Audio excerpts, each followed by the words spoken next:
On this edition of Serio Cooks, we're making a recipe directly from Elizabeth's website at foodnationradio.com. It is this absolutely delightful Bolognese sauce. We start with 1 small onion and a couple of carrots. And there's probably a tablespoon of olive oil in there to help emulsify this. We put the lid on it and let's go for a ride.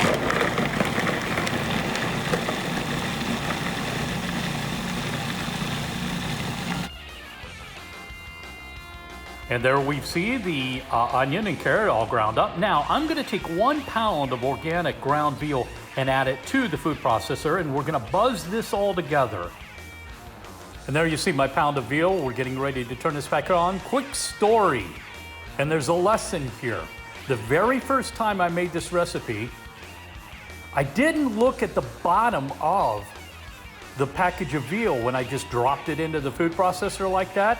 I didn't realize there was a piece of black plastic, paper plastic thing to, separate the package from the plastic wrap.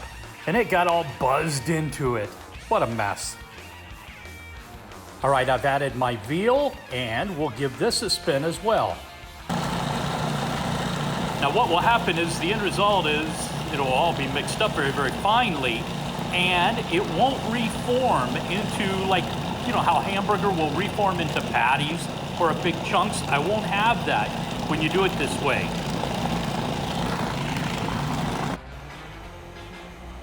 All right, in my skillet, I'm gonna heat up 1 tablespoon of olive oil, and I'm gonna take all the contents from the food processor and put it right in there.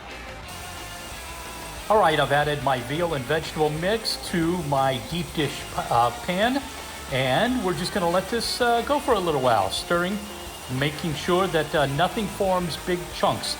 The key to this is the little tiny pieces of meat. All right, it's time to add some spices. There's a ½ teaspoon of thyme.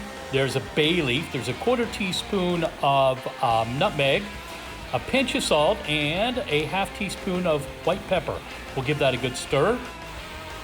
And as I'm stirring, I'm also using the wooden spoon to break up any chunks that form. Look at the tiny little pieces of beef that's gonna wind up in my sauce.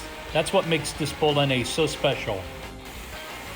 Next step is to deglaze the pan with 1 cup of white wine. What do I use? Fry, natural white, organic.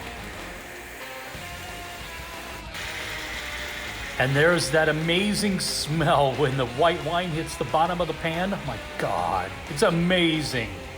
We'll give this a good stir. I'm gonna let this go for just a couple of minutes here to burn off the alcohol. And again, as I'm breaking this up, I'm using the back of the spoon to just kind of crunch up any chunks that might be forming. All right, the wine is burned off. I swear I wasn't sipping the Chardonnay. The wine has burned off, and there's my bay leaf, by the way. And next I'm gonna add 20 ounces of tomato sauce. Now the recipe calls for 20 ounces of jarred tomato sauce. You can make your own if you've got the time, that'd be great. Here's the problem. Most jarred tomato sauces are about 24, 25 ounces. You might be tempted to put all of that into this meat mixture. Don't do it, because the star of this is the meat, not the sauce. And there you see my remaining 5 ounces of sauce. I'm just gonna date the lid, put that in the refrigerator, and save it for something else. And there's my pan of Bolognese right now. Oh my gosh, doesn't that look great?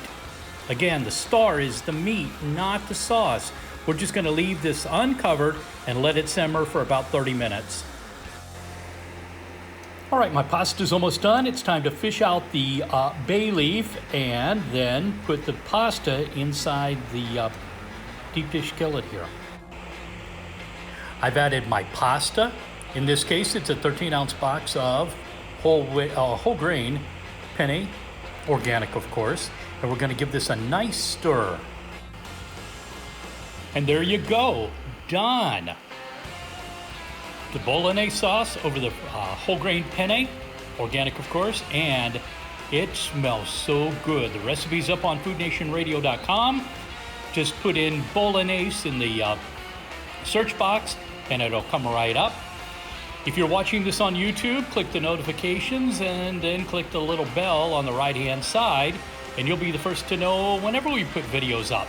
I'm Michael Serio. Thanks for watching. Let's eat.